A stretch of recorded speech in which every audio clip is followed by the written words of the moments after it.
Hi guys, at the end, spoken label back in the house on a Sunday night. We've had thunderstorms up here in the last half an hour. It's been shaking all the winters. So I'm hoping the winters aren't going to collapse on us tonight. It's been really quite bad. But we're over across the seas today anyway. And we're with a dear friend, spoken labels as well. And this young lady I've known for about, I reckon about 5 or 6 years ago now, 5 or 6 years now. And she came on just under 2 years ago originally. We've got the wonderful Krystal with us today, and we've got plenty to catch up with Krystal as well, because she's that sort of person, and I love her. What I love about her, she's an artist that's always evolving, always got things on the go. So, Krystal, obviously, for people who don't know you now, first of all, give us a little bit of introduction to yourself, tell everybody where you're from, and we'll start from there. Hi, my name is Krystal Gypsy Orellano, and I am a poet in the Tampa Bay area in Florida. That's in the United States for my international friends. And I am an artist and a poet I have a master's degree in creative writing, and I have written 3 books of poetry. I have modeled, and I have done different events and venues. I'm a feature poet in the Florida area, Florida Tampa Bay area, and I'm also a self-published writer with my own publishing company, the Orellano self-publishing company, for those interested in how to self-publish or would like to self-publish with me and help them do their book. So I am a jack of all trades, a teacher, a mother, somebody who just loves words. So yeah, an author. So that's me. Really, yeah. People wondered, obviously, on a backtrack session just under 2 years ago, Krystal had just brought out her second book at the time, Quench. So today we're going to be talking to her at least partly about her new book. So, and this is what I'm been really enjoying this book I have the last couple of weeks as well.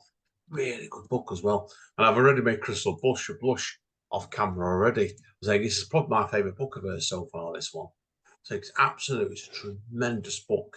Now, what I think was touched on today, first of all, Krystal, is tell us about then what's the history of this third book then. And I've got the title wrote down completely wrong here as well, so my dyspraxia is kicking in. So tell Oh people what the yeah. correct title is as well, first of all. Well, the problem is it was originally looking, what was it, into the reflection of a biracial Afro-Latina, and I changed it to looking into the reflection of a biracial Afro-Latina because it just felt like it flowed better. But the Yeah. original title was from it was because it was my thesis for my master's program. So this was it last summer. I had published it with my college, my university at St. Leo. And this past year, I had turned it into a self-published book, my third self-published poetry book, and my last poetry book for a little while, not forever, but for a little while. Um, so it's called Looking into the Reflection. So it's more of me looking into myself as a biracial woman and as a woman who is an Afro-Latina, which is kind of a new word for some people who don't understand what that word is, which is meaning like somebody who is Caribbean, Afro-Caribbean, rather than African American or African whatever. So it just tells you like it's a Caribbean Latina, like the Latin world, because people don't understand. Sometimes we have different races, different we're all mixed in there. So this is just more of like that. And then it continues with me as a biracial woman, just in general. So it kind of just takes 2 worlds and combines them as one, and it really is a reflection of myself as just not just as a biracial woman, but as a woman of color, as a single mother, and even just a little bit deeper than just that, or just like a sociomatic type book. So it's more like a serious book. It goes different from my last book, which was all erotic poetry. Yeah, I remember that book. That's what I found interesting to go from that one direction. And obviously, Quench was certainly more. Yeah. I'm not going to use the word. Yeah, I'd use the word more like slightly more light-hearted, definitely. But obviously, this is done as part of your thesis for your university course. What made you want to do Right. this as your thesis, first of all, then? What made me, because this is something that has plagued me as a child, is just trying to find my place in the world, trying to figure out where I am, who I am, Mm, and what to do. And you think that as you become an adult, like when you become set as a human, you think you're going to know who you are. Sometimes I still wonder who I am. So that was more of that like reflection of that little girl, that insecure little girl could still live with me kind of thing. That those questions I had as a girl, how they have come followed me into womanhood kind of. So that is where that was. And this was more of like a truth kind of thing. So I think at that point in my life, when my thesis came along, I wanted to do more, something more serious, something more that spoke about myself when it came to that. Not that I didn't love my erotic poetry, and evolution of poetry was more of just like the evolution. It was just me kind of taking some old poetry and kind of evolving it into who I become. And this is more of like an evolution of like, a little bit further later on. So this is more of like my first big thing of poetry, or small thing of poetry, that reflects on certain feelings I have felt or I have experienced, or maybe somebody I know has experienced. So that's kind of where those poems come in to play. So yeah, that's why I went that way with my thesis. yeah, it works really well as well. How long did it take you to do this book? Because it felt like it was. We were talking about this over 2 years ago nearly, weren't we? So about your Mhm. thesis. So this one's been generating for a while, then I'm presuming, hasn't it? Yeah. Yeah, because some of this poetry was whatever I was going through within the 2 years of motherhood, the pandemic, um, what was going on in the United States, maybe at that time, or a historical event, or anything that was going on in those 2 years might have been something that was generated during my 2 years working on my MMA program. Yeah, no, it's true. It's like, yeah, obviously, like you said, I think you're looking back at the years now. Yeah. This would have been generating your head just past lockdown, really, won't it? So that's why, like, Mhm. you think about it, Yeah, it's like, these poems were definitely generated during the lockdown.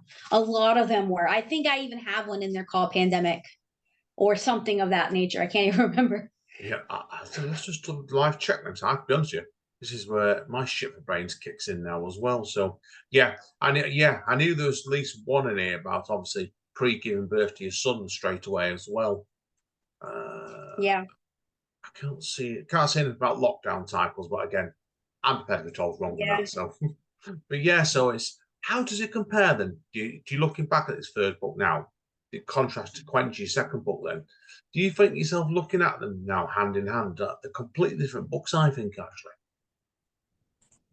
Um, Quench, when I think about Quench versus this book, I think of a more serious time, I think, because Quench was a second break off book to the evolution of poetry. The evolution of poetry was I was trying to get all my poems that I've ever written into a collection, but trying to get the two collections together, it was just too much and it was everywhere. So I had to break those two off.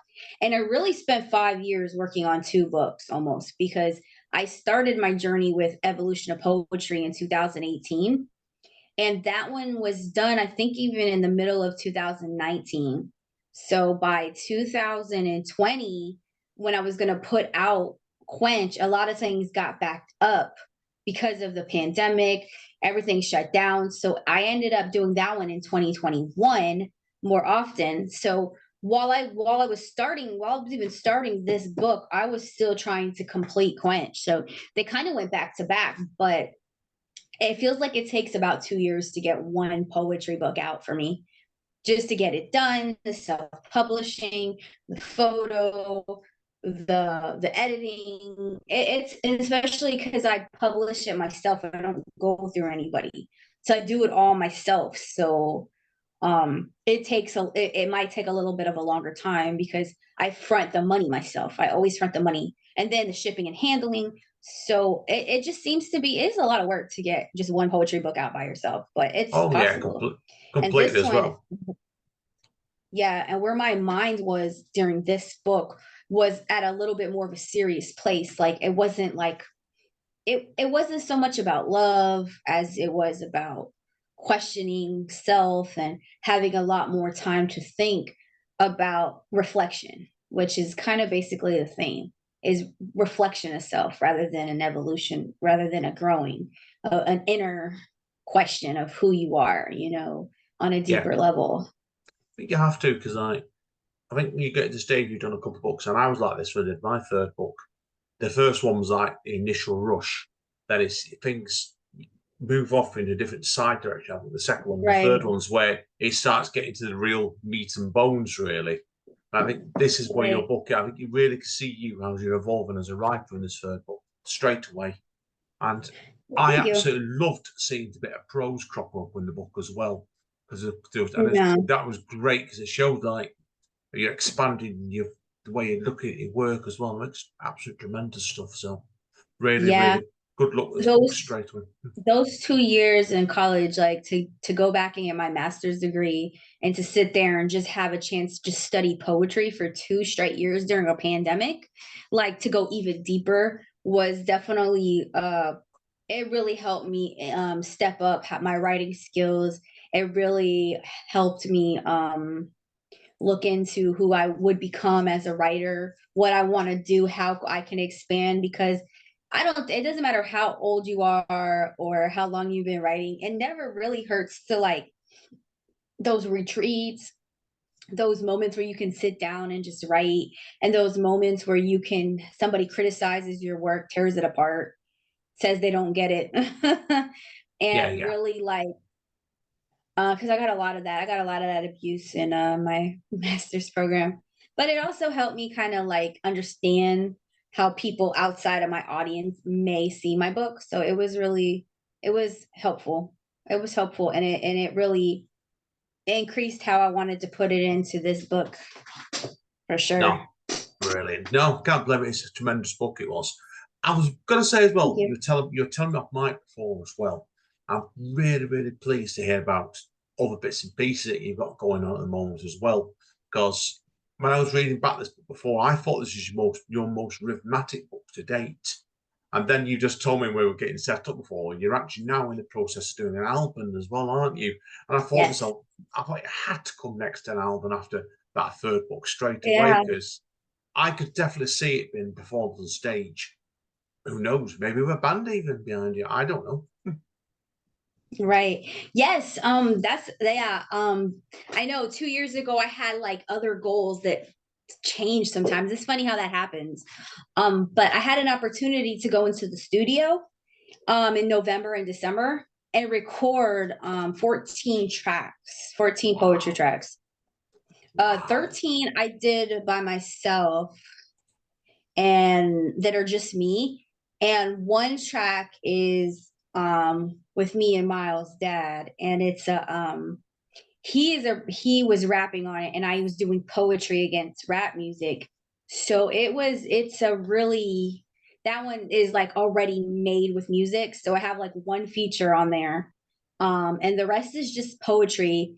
And now I'm in the process of generating some music to it. Like a nice jazzy feel, like a nice um, you know, blend of instruments. So I'm in the process of shopping for some bands. I have 6 already made beats that I've been making for the last 5 years because I've had friends like make me music beats. So I have some for the last 5 years and they need to be cleaned up and polished. So I'm in the process of shopping for people who do those. And again, I'm hoping to get that out middle of next year. So because like I said, that kind of stuff, it's pricey. You got to take the time, you got to spend the money, get in the studio, get it right. So I broke it down into 2 studio times, decided to go with 13 poetry tracks that are a mix of all 3 books. So Yeah. I'm not sure what the title will be yet, but it's a mix. So if you liked my books, but you wanted to hear how I sound, with the poetry books. We've got a little bit of Evolution of Poetry. You got a little bit of Quench. So you got some of the big ones in Quench, and then you even got a couple in this book. So I have a few, yeah. So there's a blend. So there's like a mix of all of them, because I just went with the poems I like the most, or the ones that I've performed the most, and a couple that I've never performed, and I put those into the tracks, and then I free wrote a verse for a feature. So I have that one feature. Now, if I was thinking about having a singer on one of my poems, kind of blend it up, but it's all like it right now, it's all in the works. So I'm still kind of playing with that. So that's kind of like the next step with my poetry is to get them on Spotify, Apple Music, and all that, on all streaming platforms, so that people can also listen to the poetry as well as reading about it. Because I'll tell you what, when you read the poetry versus listen to it, I feel like it's two completely different personalities of the poem. Yeah, no, you do. You do. I think I've done it myself with like albums and stuff like that. And it's if you've got music on the top of it, it's like poetry and spoken word can be very grey or sometimes, you know what I mean, with the way it is on the Right. page. If you put in music, it gives it colour, I think, sometimes. So that's why I'm really fascinated here on this album comes out hopefully next year, Krystal. Definitely. Yeah, So I I'm know. I'm looking forward to it. excited too. I Oh yeah. can't wait to see what it sounds like, because I didn't want to go in there and put music to do it to music. I went in there and I did my vocal tracks first, and I wanted to blend to music. I want somebody to take an ear, because I said I'm not really a musician. I'm just a spoken word artist. So let's see what it sounds like blended. So yeah, so we're definitely doing that right now. So I'm excited about that project.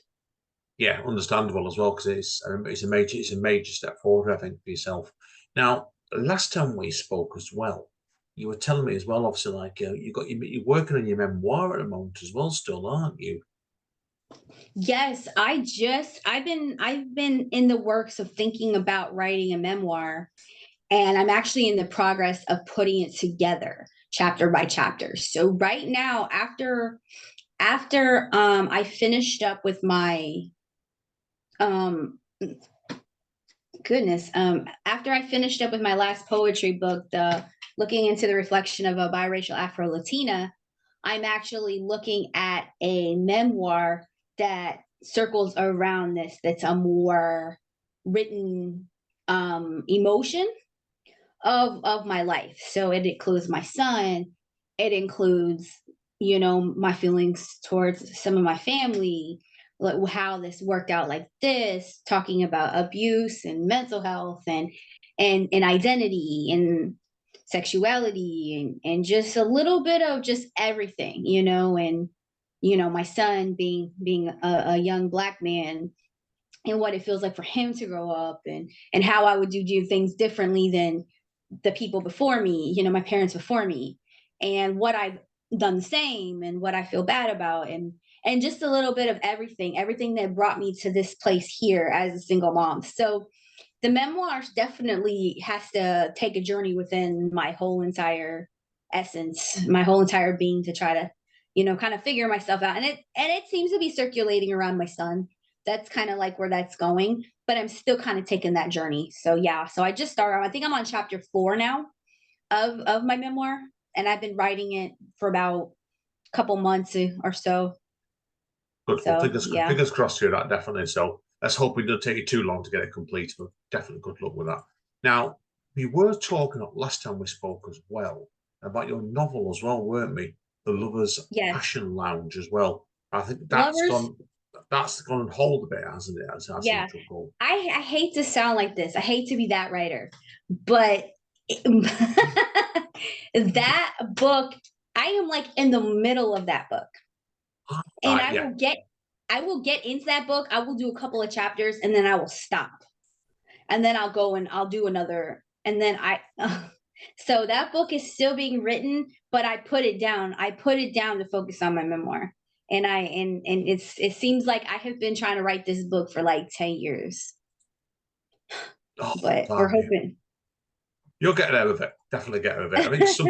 I'm always a believer. Like, to be honest, I've got probably my last poetry book coming out end of the year now, and that's took me 9 years to write.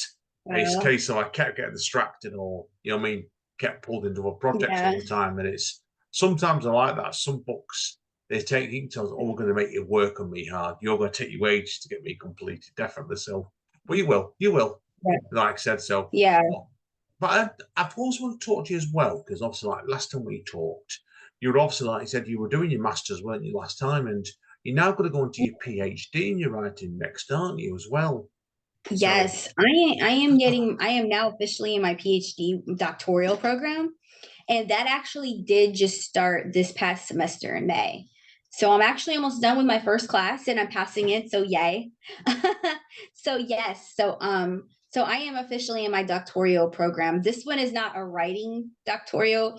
It's more of it's education leadership. But it goes hand in hand with my writing degree because the goal is to be able to become a professor at the college, which I'm fingers crossed hoping that will be happening in the next semester or two, that I have a way in. But with all these enrollment with enrollment down at some of these colleges, it's been a little bit harder to get in, but hopefully everything works out that in the next semester or so I'll be doing that. But in the meantime, I'm still teaching, I'm still educating, I'm still helping students, including my son, teaching my most son stuff and everything. he's your most important student, Yeah, definitely. he always comes first. So as much as I love other kids, my son always comes first. His education does always come first, unfortunately, but blessingly. So Brilliant.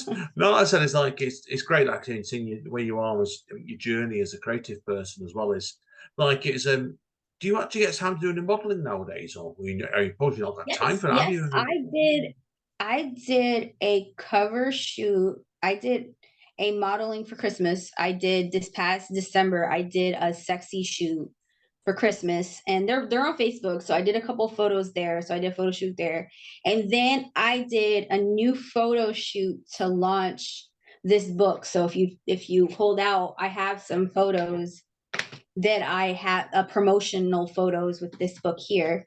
So I have done two photo shoots this year, and I should have a new one coming out too. I think I have another photo shoot coming out in the next week or two. Because hopefully I have a friend who's an event a planner, and she wants me to be her official poet. So she'll be helping me book some paid gigs within the community. So I still do some free gigs and I still do some paid gigs. So I do more feature poetry this time around than I was doing, because when I was doing a lot of the modeling and all that, I was doing that for free. But yes, I still have been doing some modeling. So I've done two shoots and I'm my third shoot coming up. So I still do it. It's just not as much as I was, Yeah, because you most of the photo shoots go with my own brand. I do yeah. more for my own brand and my own products. So that's what we got going on now. Brilliant. That's great. I think that's the natural progression the way it was for you about just under 2 years ago. But I think at the time you were just starting to do that and you've definitely embraced it now. Now, you told me Yeah. before as well about you've just done a silent audition as well, didn't you? Where you were giving back some of your featured poet as Yeah. well. So tell us about that. Yes. Yeah, last Saturday, yeah, I still do events.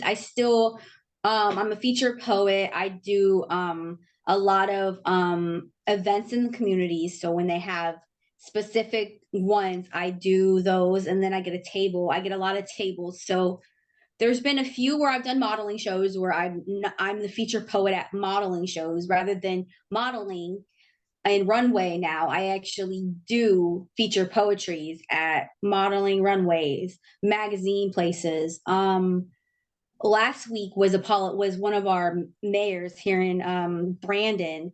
She had a silent auction for Juneteenth to celebrate that new American holiday, and she was generating money for the community, and I was asked to donate some of my books.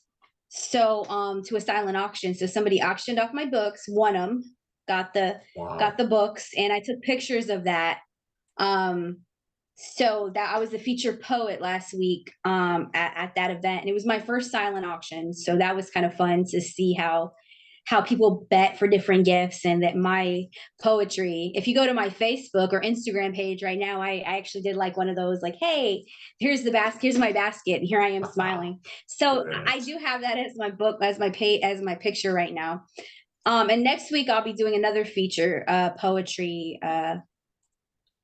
event, a church event. So I have that coming up. So I still do them on the weekends. So yeah, I still, if somebody asks me, yeah, I still do them. So now I have some that are paid and some that are just volunteer.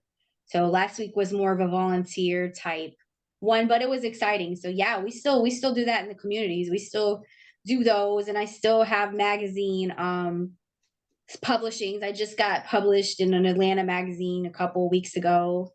That should be coming out soon. And I had a podcast I do with a friend sometimes, where we've done poetry. He covered my Quench book not too long ago, and we've done some topics where we like sit down. He's got a show, the Madwell Spotify show, so he's got a show on there, and I've done a couple of things as a guest host. And the last one was called Dating in Your 30s. So we sat there and talked about like how it is, like how he agrees that he's married and he doesn't want to do any of that. And I talk about all the people who I know that feel like the dating pool in your 30s is a disaster and what you have left. So I make those jokes and we go into those little jokes. So that was the last topic we did. So we did that one, and we even did mental health. We talked about it's okay not to be okay. So I've done a couple of podcasts, and I might do another one or two of those. As far as trying to do my own podcast and stuff, I still don't know how to do the technology for that. So hopefully maybe one day I can get it together on that aspect. Definitely do it. You've got the charisma for it and the personality, definitely with that. So you think really, like when I started this, Krystal, 7 years ago now, it was an accident. Oh, I was, yeah, mine was stuck. I was in the pub with a friend of mine who was a science fiction novelist, and said to me, "Oh, do a podcast, do it now. I'll be your first guest." And I don't recommend it. This is all it was 2.5 hours of me and him getting drunker and drunker. And it's 7 years later, I'm more organized nowadays. But it's sometimes these sort of things, yeah, they fall into place, don't they? I think right. as a creative person, it's best it goes in its own natural progression, I believe. Yeah. Yeah, that's how it works sometimes. Like when, as a creative person, as an artist, people have the flexibility to do many different platforms.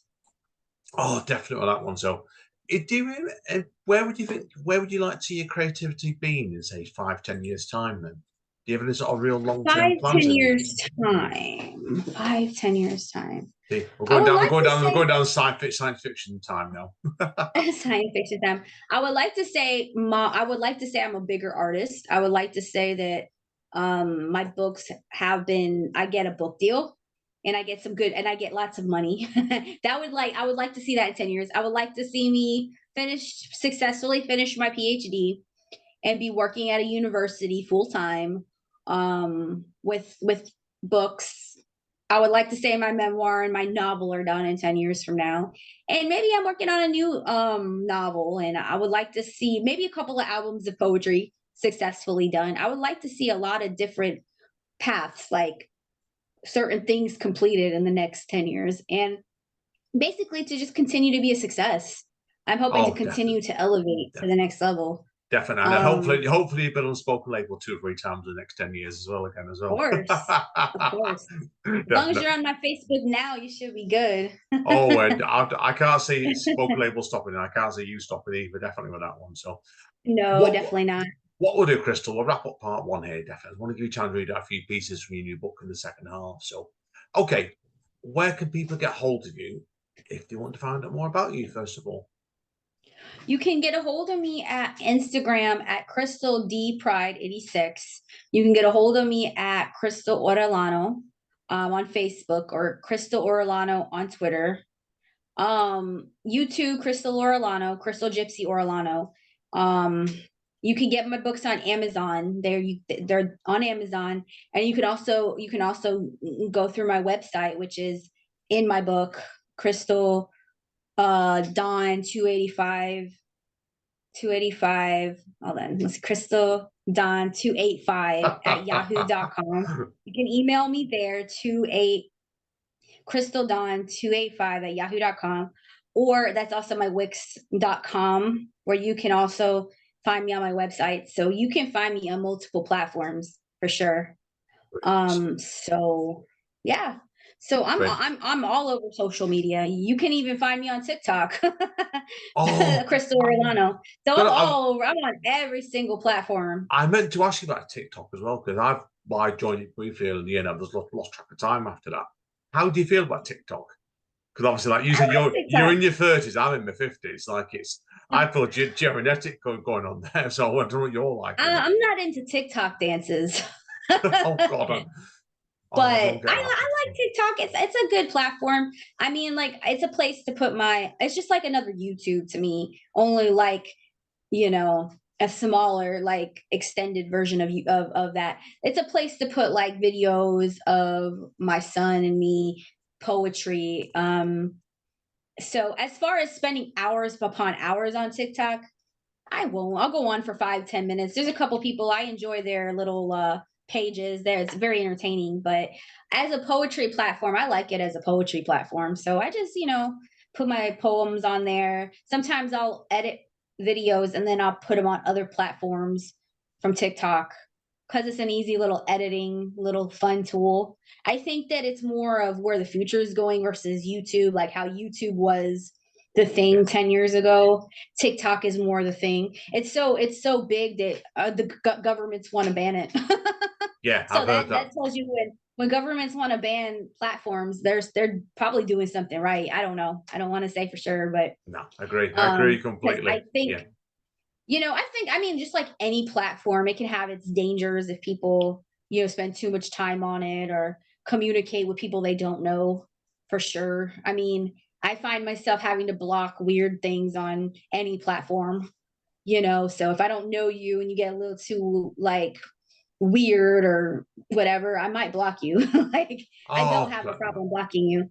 But Same I here. if you're a fan and you like some of my work, you might get a thank you or like a thumbs up or a heart or something because I like to thank people who do enjoy what I do because you do get a little bit of everything in my social media accounts, but they're mainly just a platform to express my poetry, a place where an outlet. Other than that, they're not as I don't find them real life. So it's something that, I have my personal time. I'm off social media. I'm not on it all day. I just do my posts and then I'm like off it. There's other things going on. So I like TikTok as long as it's used for what it's used for, not so much where people with mental if you have mental health, some things related to mental health and social media, there's a point in time where you need to get off of social media. So I am all for like the platforms that it gives you because if we think about 20 years ago, we didn't have these platforms to express ourselves. We wouldn't have the chance to connect from different countries or connect like we do now. So I think in some ways there are a lot of positives with it, and Yeah, I do yeah. like them. So yeah, Same for me as for well. sure. Yeah, certainly it's a different world to what it Yeah, was 20 years ago. But I try to give myself a definitely. distance from it because I think it takes over your life. It's not healthy sometimes, definitely so. Yeah. Anyway, on that unpositive note, we'll wrap up part one here, Krystal. Well, you get composed and we'll be right Okay. back in two shakes of eyes, everybody. But Crystal's going to do a few pieces for us. See you in two shakes of the dice.